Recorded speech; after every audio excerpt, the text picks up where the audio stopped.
Hi,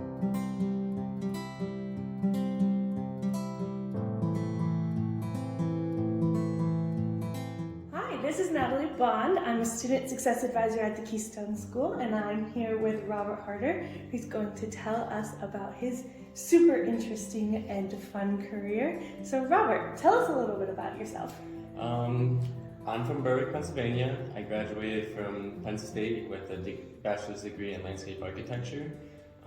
While I was in college, I was given the opportunity to study abroad in Barcelona, Spain, as well as Bonn, Germany. Oh, so cool. What kind of things did you get to see when you were studying abroad?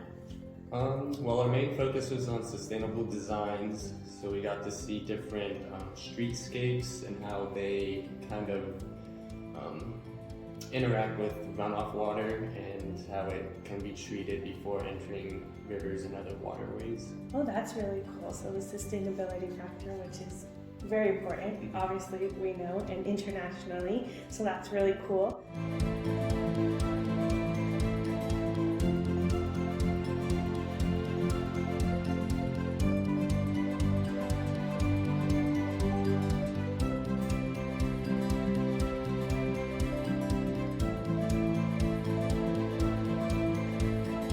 What led you to this career in landscape architecture? I've always enjoyed nature growing up, and I feel like I'm a pretty creative person, so kind of combining those two factors kind of lets me take my creativity and put it into nature to create awareness and educate the public on why certain plantings are introduced in certain ways. Awesome, that's really cool. So you took your love of creativity and doing creative things and your love of nature and put them together into one career choice, which is really cool.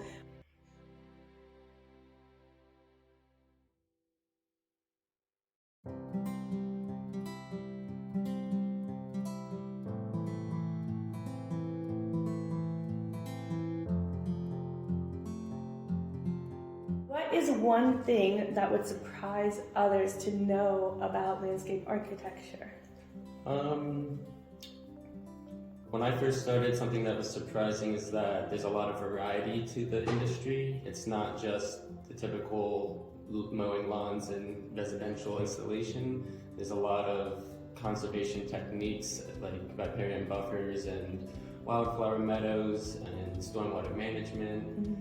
So there's just a lot of different options. You're not kind of constrained to one aspect of it.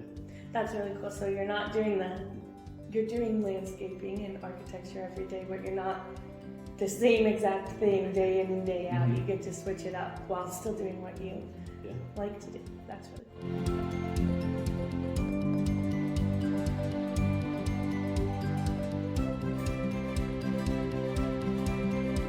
Robert, can you describe a typical day in your career? We know it changes, but a typical. So it depends on the season, but for the most part, we meet here at the shop and then we gather all of our tools and equipment that we need for a job. So we'll load that all up into our trucks and trailers. We'll go to a job site and we start by prepping the site, either cleaning it up or getting it ready to install the plants. After we do the installation, we usually put up tree protection, so like shelters or shrub cages, and then we monitor it for about 2 to 3 years and see how well the growth has been going. Basically just checking on the survival rate of everything. And yeah, that's about it, just installations and maintaining. And in between there, you're designing and coming up with ideas and figuring out what plants are best for where. Yeah, doing all the background. Yeah. So that's really cool. Obviously, a lot of people think of landscaping happens in the spring and summer, at least in Pennsylvania, with our limited weather. But what do you do during the other seasons of the year? So our planting seasons are the spring and fall. Summer we do mostly like our maintenance and residential landscapes. In the winter we deal with snow and ice management. But other than that, we basically are just going over our inventory, making sure we have the correct stock for the next season, and just getting things ready around the shop, making sure everything's up to date on maintenance. Creating those plans and Creating the plans, designs. meeting other people for site visits, different clients. Cool. Okay, so Robert, you talk about native plants and non-native plants and all of that, but what are they and why is that important to take note of in your environment? Native plants are species that are indigenous to a specific location. So in Pennsylvania, we have a pretty large variety of native plants. So there's natives, there's non-natives, and then there's invasives. The non-natives are plants that are obviously not native, but they do not cause any threats to the existing conditions of the environment. And then invasives are species that come from outside of their designated ecoregion. So it's important to have natives because they provide food and habitat for the native wildlife. And then if there's too much invasives present, they outcompete the natives and create a monoculture, which is a single variety of one species, and it just decreases the biodiversity and creates less habitat for the wildlife, and it just disrupts the food chain. So what you do in landscape architecture specifically is work on environmental sustainability, your creations that you come up with and designs, and so you're working to, with each project you do, get rid of those non-natives and especially the invasive ones and replace it with native environments. Yep.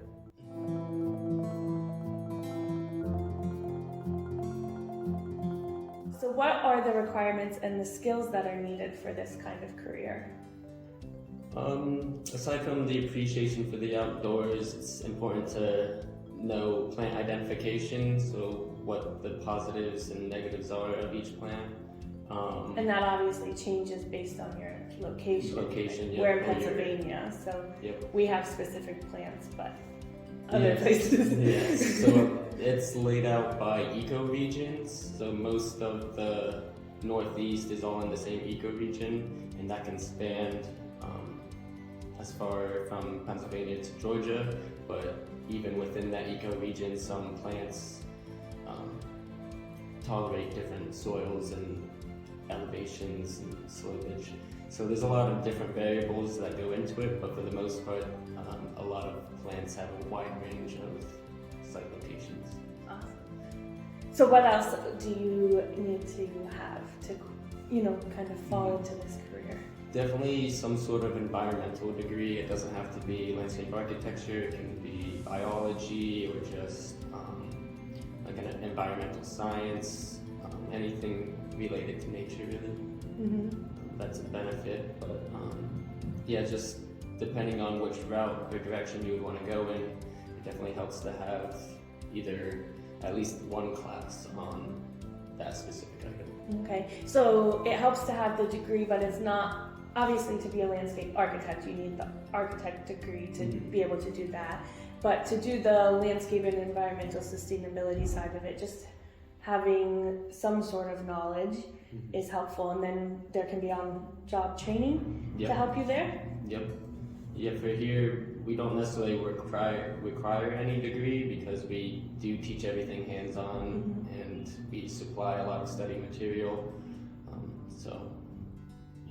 So anybody can get into it, no matter where you started. If you did go to college and you decided you wanted to switch things up and be out in nature more often, you can do that. So if you're talking to a high school student now or a middle school student now, what kind of student would you think you would recommend landscape architecture to?